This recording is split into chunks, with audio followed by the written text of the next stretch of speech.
কণ্ঠ সর্বদা সত্যের পথে।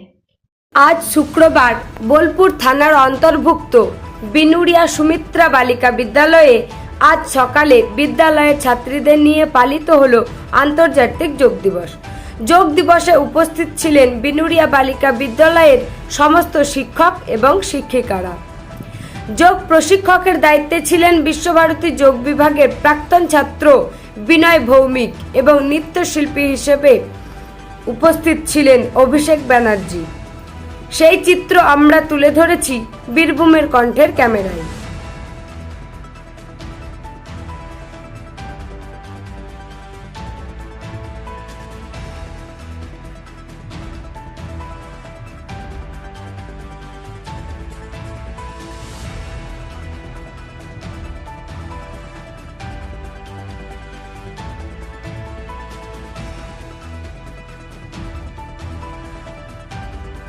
ব্যুরো রিপোর্ট, বীরভূমের কণ্ঠ।